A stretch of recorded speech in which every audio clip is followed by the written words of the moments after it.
You think you're cleaning your teeth, but you're just stabbing them. Humans have spent 200,000 years shoving sticks into their mouths.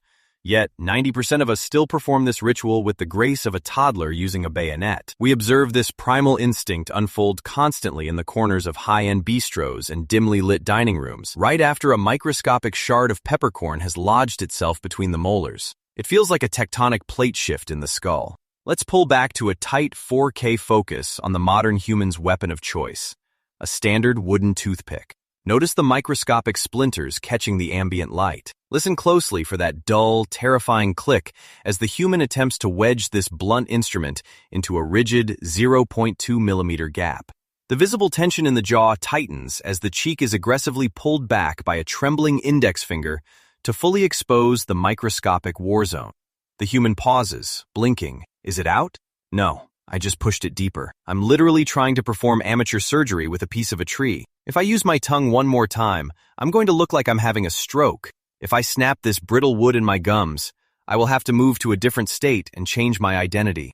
I'll just sit here and let it rot into my soul. When that stubborn piece of steak refuses to budge and the primitive stick fails, what is the most common emergency tool used by the modern human?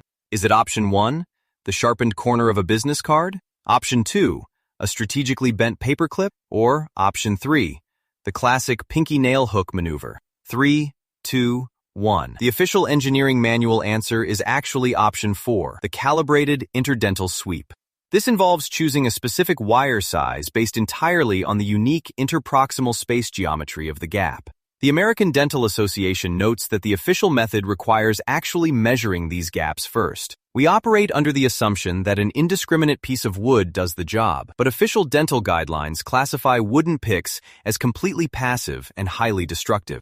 They simply push food debris deeper into the gingival papilla, risking blunt force trauma. In contrast, an interdental brush uses active filaments. Devices engineered by brands like Tepe utilize friction-based capillary action, rather than the primitive lever-based extraction we default to. They are meticulously color-coded for a highly logical reason. Your mouth isn't a uniform grid of identical spaces. It is a complex map of different-sized canyons. We can build space telescopes and split the atom, but we still routinely clean our mouths using whatever sharp object happens to be within a 3-foot radius, acting as if we're still fighting mammoths. How do you do it? Who taught you this? Did you inherit this exact physical habit from your parents? Or did you invent it in a moment of childhood panic at age 7? Do you have a favorite fingernail for the job? Or are you a folded receipt specialist? Tell us your most shameful emergency tool in the Agora. Let's observe the natural progression from the chaotic emergency extraction to the formally planned tactical operation. This is the classic hand-over-mouth stealth maneuver. The human isolates themselves in the harsh glow of the bathroom mirror. The elbow is tightly tucked into the ribs for maximum leverage. The eyes are darting around the room, remaining highly vigilant despite being completely alone behind a locked door. We witness the tactical shift from primitive poking to a relentless, rhythmic sawing motion. A span of mint-scented string is wrapped so fiercely around the index fingers that the fingertip is actively turning a deep, concerning shade of purple. The human pauses, wincing slightly at their own reflection. If I pull this floss any harder, it's going to literally slice my finger off. Why is there blood? Is it supposed to bleed? Maybe the blood means it's working. I must be clearing out the weakness. I'm a warrior. A very uncoordinated, mint-flavored warrior engaging in highly localized combat. So, when faced with this nightly bathroom ritual, what is the correct direction of force when using a string-based cleaning method? Option 1, the Violin Saw, moving vigorously side to side across the gap. Option 2, the guillotine drop, forcing the string straight down until it hits the bone. Option 3, the fishing line tug, pulling sharply outward toward the lips. 3, 2, 1. Option 4, the 45-degree C-wrap, curving the thread around the tooth neck to gently enter a hidden anatomical cavern, officially known as the subgingival sulcus.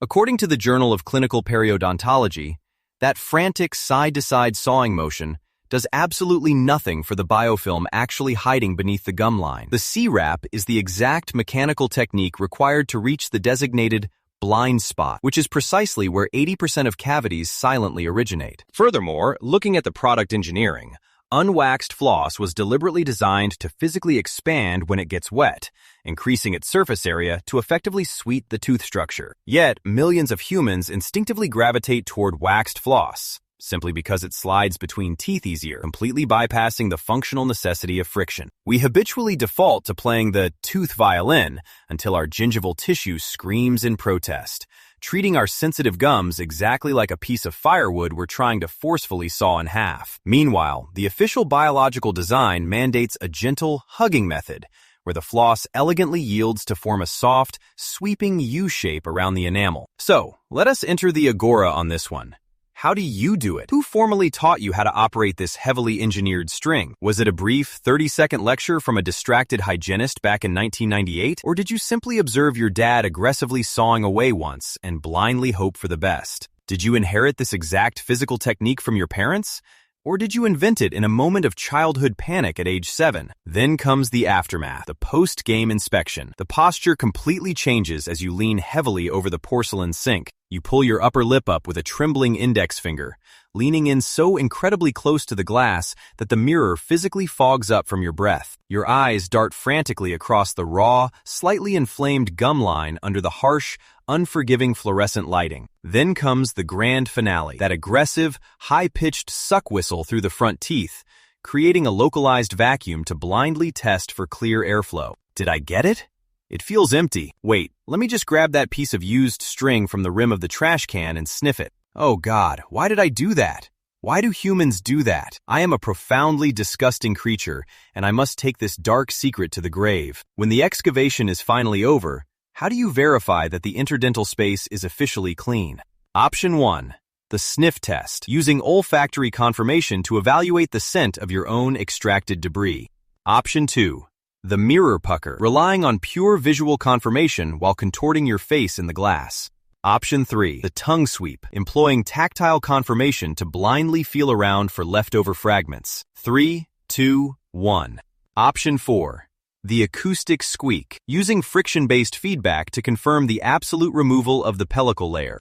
Clinical professionals are not just looking for an empty gap, they are actively listening for the distinct frequency of clean enamel friction. Your teeth are coated in a microscopic protein film called the pellicle layer, which acts like double-sided tape for bacteria. When that biofilm is entirely eradicated, the friction coefficient of the tooth surface physically alters. If you rub a truly clean tooth, it creates a literal, audible squeak. If it feels smooth or slippery, the bacterial colonies are still happily residing there in a blind spot. To officially verify this, the scientific community engineered plaque disclosing tablets, a specialized chemical dye that binds to remaining biofilm, turning your invisible hygienic failures bright, undeniable purple for the entire world to see.